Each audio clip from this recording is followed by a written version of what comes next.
Unedited Launch. All right. Day 21, Unedited Launch. My husband, Eli. Hey, everybody. Also, aka Moroni. We both go by our middle names. He came by, surprised me in my office, and we're trying to set up the podcast studio. And you can see that we have a size difference. How tall are you, babe? 6'1". He's like 6'2", that's what I say. And I am 5'2.5". Can you see us if we stand up? Let's see if you cannot, you're not gonna be able to see your head. I look like a dwarf. Anyway, so here we are, the 7 Figure Club offices. What would you want to share for advice for this unedited launch? Or what have you seen behind the scenes? What comes to mind for this process? Showing up every single day, I think that's one of the biggest things that everybody kind of struggles with, you know. And there are times that things can get difficult and you just kind of want to give up. Things might not be going the way you initially planned or wanted to, but going through those challenges, no matter what they look like, is definitely the way to go. Just push through the storm no matter how hard it gets, because it's always going to be sunny on the other side. So. Is it always sunny on the other side, babe? It is, but it might not look like the way you wanted it to, but it does get sunny on the other side. It's going to be sunny in our new house. What have we been working on behind the scenes? What specifically? Anything. This is unedited launch, Yeah. so it's like, it's very unedited. You should speak up too, because we don't have mics on it yet. Yeah. The mics. I'm pretty sure my voice carries, so if you can't hear me, well, it is. Hopefully the captions show up for those hearing impaired or anything like that. So. Somebody at work trying to watch this. I feel like the thing is tilting right now as well. We're actually on a slope. It's not the camera. The building's sitting like this. I will say opening an office and being perfectionisty and not having, like, you know, the amounts of money it really takes up front if you don't have funding, or if you're like funding it yourself, like, would this be exactly how I decorate it? I don't know. I did pick all these out. These were exactly what I wanted. So Eli helped me move these out of my office room where I do work to really more where we could actually have a hosting. I would say I don't know. I'm actually digging these two. I don't know about this one here. What do you think? I mean, I think it looks good, but it's always good to have another set of eyes on anything.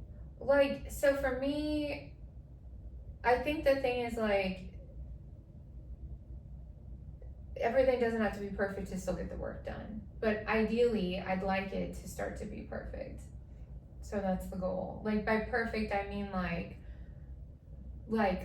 for example, I had moved into another office before here, and I've only gotten some things at the new office, right?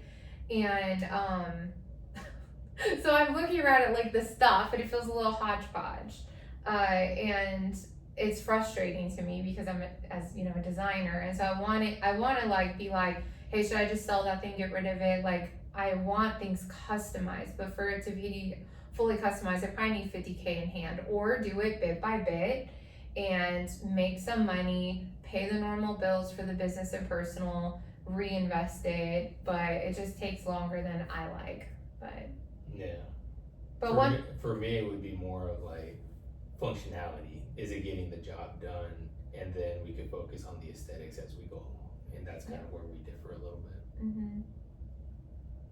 But get the job done, babe. Yeah, I'm not saying, but you're focusing on design first. Well, because aesthetically, I like things to look a certain way, and that's where I feel like I can optimize actual work. Yeah, but is your messages and what you're trying to teach everybody, or whatever it is that you're putting out there, is still getting across it regardless of? Do you think it is? I don't know. Like, it's hard for me to see that. I don't know if it's coming across the right way. I don't know. What do you guys think? You know, comment down below if you think that there are areas that are things that you would like to hear that Tiana hasn't touched on yet, and maybe don't be afraid. every time she does her live showings, definitely ask as many questions as possible. That's what the group sessions are for. So and there's no stupid question, only the one that you don't ask. Right? I guess So, while you're saying that, we watched this really cool, that girl who redid her van, like her the bus. YouTuber, Yeah, this YouTuber. If I find her YouTube name, I'm sure I'll talk about it. She's really inspired me, a part of this series actually. And she showed, before we found out about her, and then once we found out about her, we watched, like, it was already completed, but it took like 3 years to complete this one van. And I do have almost like 4,000 square feet here to complete, so it's like you move in and you're like, okay, I can do this one room perfectly, but it took her like 3 years and self-funding to finish one van probably would 200 square feet. But I mean, there's a lot that goes into a vehicle as well. yeah. And that's kind of a hodgepodge of things too. That was a but hodgepodge.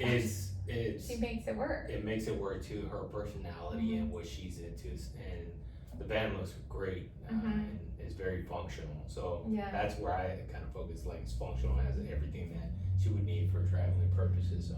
And what I was saying was, like, one of my favorite people that I follow online is Sabri Sobi.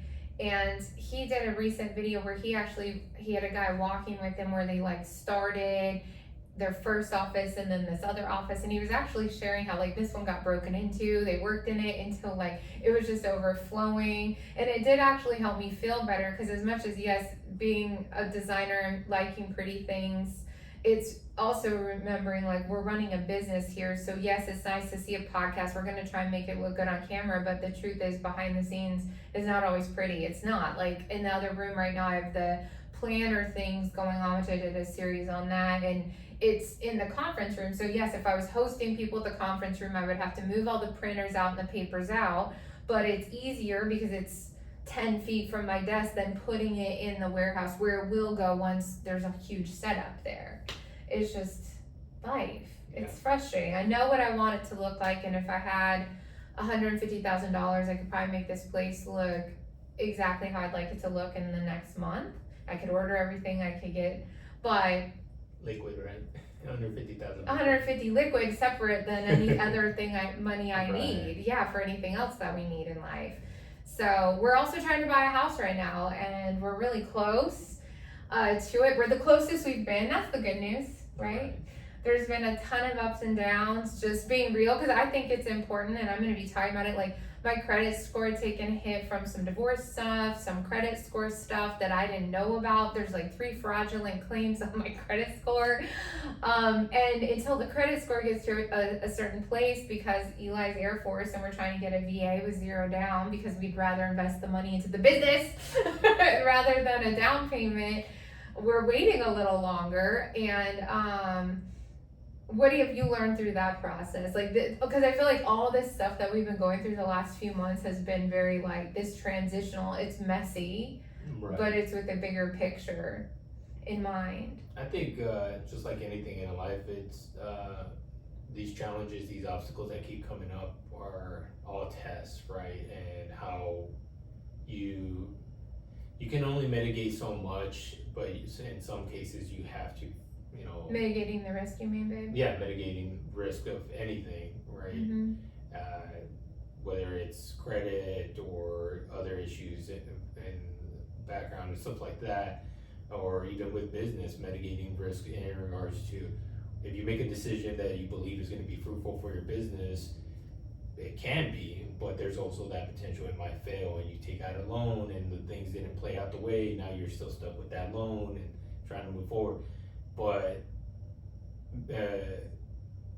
being able to push through it and figuring out and adapt to the whatever challenges come and moving past all of that, and if you have partners in your business or even relationship stuff, is communicating and then just being able to humble yourself and it's something that it's a constant growth situation, and that's definitely one of the biggest things that I've learned throughout this entire process too.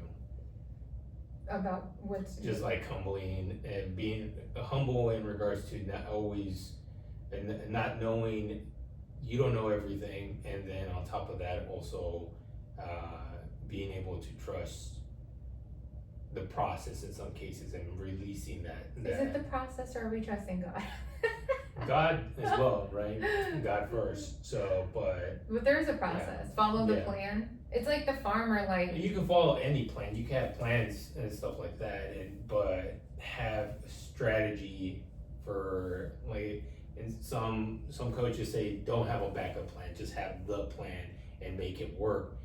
Well, there are obstacles along with plans. Even when we did missions, back when I was active in my security forces role for the Air Force, when we did our missions, we had a plan, but there was always contingency plans in case, stuff hit the fan. So I think that's true to life too. You want to have your main plan, but have, in case you hit a barrier, a challenge, or whatever it may be, you're still able to tackle that obstacle, move around it, and keep pressing forward, because the ultimate goal is whatever that mission goal is. it reminds me, I went to a Todd Herman event. He's a business coach, and he had like the founder of UGG there, which was really cool to hear his story and his starter story.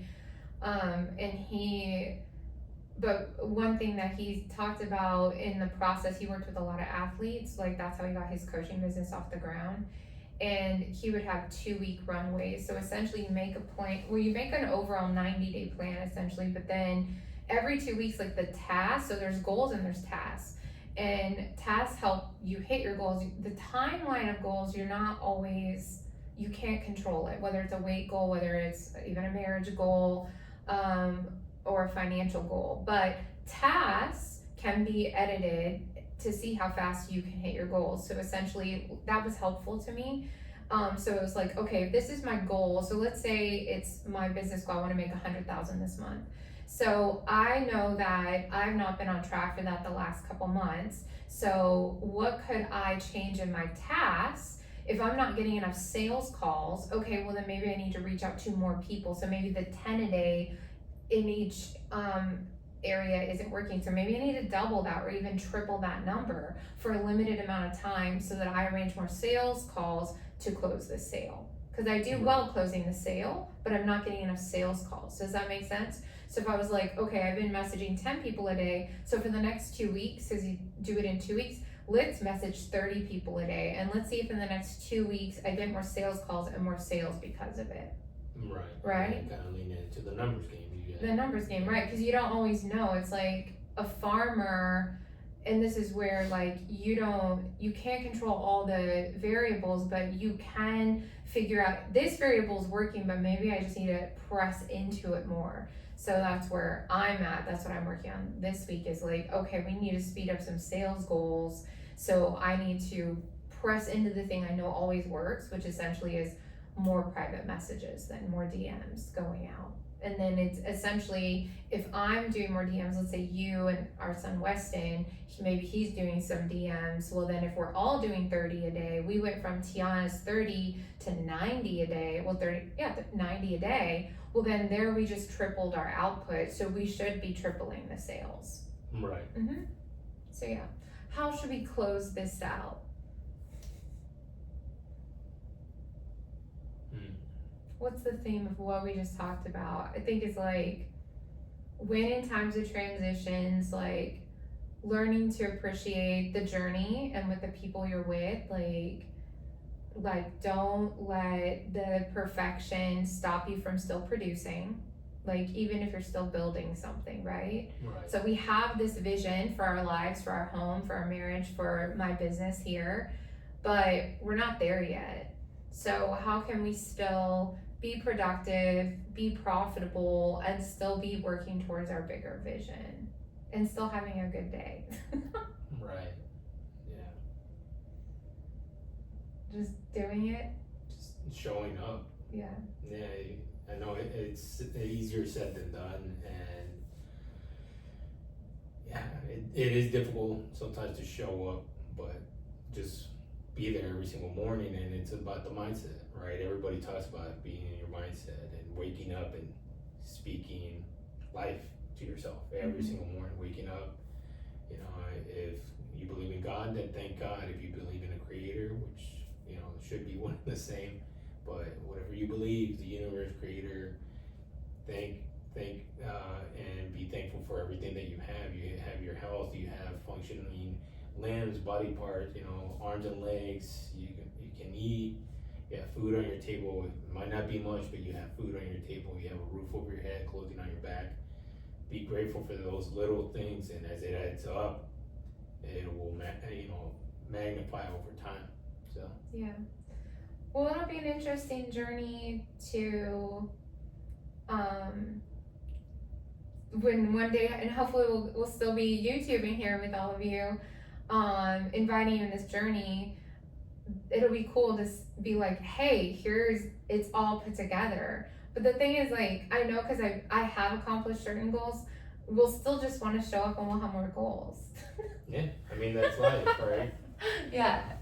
So we hope this encouraged you. We are just doing very unedited behind the scenes. We'll hopefully have the mic set up tomorrow. I ordered the mic adapter for these brand new mics I got, and then now I can't get into the mailbox where it got delivered to. It's like there's always an obstacle, but by faith we can get through it all. Yes, babe? I agree. With some love. Take care.